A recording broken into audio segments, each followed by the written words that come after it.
کہ ان نبیوں کی جو امتیں ہوتی تھی وہ نصرانی اور عیسائی یہودی، ان پر جب کوئی مشکل آتی تھی تو وہ اس وقت ہمارے نبی علیہ الصلوۃ والسلام کا وسیلہ پیش کیا کرتے تھے۔ یہ قرآن کہہ رہا ہے وَقَانُوا مِن قَبْلُ يَسْتَفْتِحُونَ، جب ان پر کوئی مشکل آیا کرتی تھی تو یہ تمہارا وسیلہ پیش کیا کرتے تھے اور ہم تمہارے وسیلے سے ان کی بھی آسانی، ان کے لیے بھی آسانیاں فرما دیتے تھے، مشکلیں دور فرما دیا کرتے تھے۔ ایک اور سوچنے کی بات، حضرت آدم علیہ السلام کی جو معافی ہوئی تھی حضور علیہ الصلوۃ والسلام کی وجہ سے ہوئی، جو میں بیان کر چکا، پچھلی امتوں کے لوگ بھی، ان پر بھی جب پریشانیاں آتی تھیں تو وہ حضور علیہ الصلوۃ والسلام کا وسیلہ پیش کر دیا کرتے تھے تو ان کو بھی معافیاں مل جایا کرتی تھی۔ لیکن سوچنے کی بات یہ ہے کہ ہر امت اپنے نبی کا کلمہ پڑھتی ہے۔ ہم کیا کلمہ پڑھتے ہیں؟ لا الہ الا اللہ محمد رسول اللہ۔ کیوں محمد کا لفظ استعمال کرتے ہیں؟ کہ ہمارے رسول محمد صلی اللہ علیہ وسلم ہے۔ ہر امت کا اسی طرح کلمہ ہوتا ہے۔ جو عیسائی ہیں ان کا کلمہ لا الہ الا اللہ عیسیٰ رسول اللہ، ان کے نزدیک عیسیٰ اللہ کے رسول ہیں، ظاہر بات ہے۔ موسیٰ علیہ السلام کے جو امتی ہیں ان کا کلمہ لا الہ الا اللہ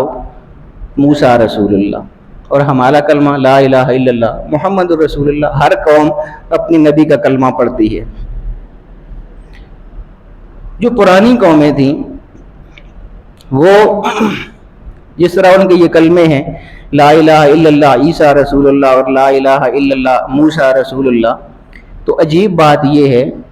علماء فرماتے ہیں کہ یہ کتنی عجیب بات ہے کہ وہ کلمے تو اپنے نبیوں کے پڑھا کرتے تھے، لیکن جب کوئی مشکل پیش آتی تھی تو اپنے نبی کا وسیلہ پیش نہیں کرتے تھے، ہمارے نبی کا وسیلہ کیوں پیش کر دیا کرتے تھے؟ دیکھیں نا، ہمارے نبی آقا و مولا صلی اللہ تعالیٰ علیہ وآلہ وسلم ہے تو ہم انہی کا وسیلہ پیش کرتے ہیں اپنی دعاؤں میں۔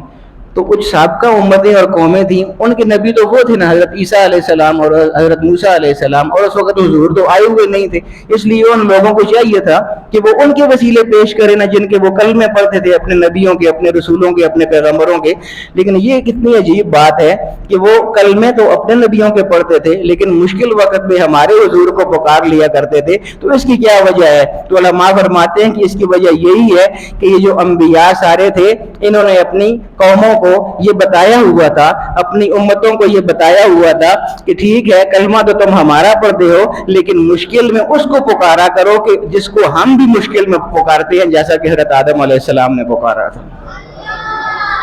تو بجائے اس کے کہ ہمیں پکارو، اس کو پکارا کرو جس کو ہم بھی مشکل وقت میں پکارتے ہیں۔ پھر حضور علیہ الصلوۃ والسلام کی آمد کا زمانہ جب آیا، ابھی حضور کی پیدائش نہیں ہوئی تھی، ولادت مبارک نہیں ہوئی تھی، صرف حضرت آمنہ رضی اللہ تعالی عنہا وسلام اللہ علیہا ان کے بطن میں نور نبوت جب ظاہر ہوا، ابھی ولادت نہیں ہوئی، اس سے پہلے کی بات ہے۔ محدثین لکھتے ہیں کہ سخت قحط کا زمانہ تھا اس وقت مکے میں، اور مکے کے حالات ہر طرح سے بہت خراب تھے۔ رزق کے حوالے سے تو یہ تھا کہ قحط پڑا ہوا تھا، جتنے کھیت تھے وہ سارے خشک ہوئے تھے، کہیں سبزے کا نام نشان نہیں تھا، اور قریش جتنی جنگیں لڑ رہے تھے ان ساری جنگوں میں قریش کو شکستیں ہو رہی تھیں، ہر جگہ شکست ہو رہی تھی، بہت حالات خراب ہر طرح سے۔ ابھی حضور کی پیدائش نہیں ہوئی تھی، صرف نور نبوت حضرت آمنہ سلام اللہ علیہ کے بطن میں منتقل ہوا، تو اس سال کی یہ برکتیں آپ دیکھیے کہ ہر طرف سے رزق ایسے آنے لگا کہ محدثین لکھتے ہیں کہ وَأَتَاهُمُ الرِّزْقُ مِنْ كُلِّ مَكَانٍ، ہر طرف سے قریش پر اور مکہ والوں پر رزق برسنے لگا، اور اسی کے ساتھ بارشیں ہر طرف سے نازل ہونے لگیں، وہ جو خشک کھیتیاں تھیں وہ ساری سیراب ہو گئیں، جل تھل ہو گئیں، ہر طرف سے رزق کی فراوانی ہو گئی۔ یہ حضور علیہ الصلوۃ والسلام کے نور نبوت کے ساتھ ہی یہ ساری نشانیاں وقوع پذیر ہو گئی تھیں۔ تو اللہ رب العالمین نے حضور علیہ الصلوۃ والسلام کی آمد کو اس طرح مبارک فرمایا کہ وہ یعنی وہ سال کہ جس میں ہر طرف قحط پڑا ہوا تھا، اللہ پاک نے وہ قحط ختم فرما دیا، ہر طرف رزق عطا فرما دیا، کشادہ رزق عطا فرما دیا، وہ جو بنجر کھیتیاں تھیں ان کو اللہ پاک نے سرخ و شاداب کر دیا اور ان میں کھیت لہلانے لگے۔ اس طرح ہر طرح سے جو بھی کوئی تکلیف تھی ان کی، جو بھی کوئی بیماری تھی اور جہاں پر ان کو شکست ہو رہی تھی ہر جنگ میں، اللہ پاک نے اس سال کی برکت سے ہر جنگ میں ان کو فتح نصیب فرمانی شروع کر دی، اور اس قدر کامیابیاں ہوئیں اس سال کہ اس سال کا نام ہی سنۃ الفتح والابتہاج رکھ دیا، کامیابی اور کامرانیوں کا سال اور خوشیوں کا سال اللہ پاک نے عطا فرما دیا۔ یہ حضور علیہ الصلوۃ والسلام کی ساری آمد کی برکتیں ہیں۔ حضور کی آمد جب ہو گئی تو پھر وہ جو آگے حالات ہیں وہ تو بہت عجیب و غریب حالات ہیں، انشاءاللہ یہ سلسلہ ہمارا آگے چلتا رہے گا۔ اللہ رب العالمین ہمیں حضور کی آمد کی خوشیاں صحیح طریقے سے منانے کی توفیق عطا فرمائے۔ وآخر دعوانا الحمدللہ رب العالمین۔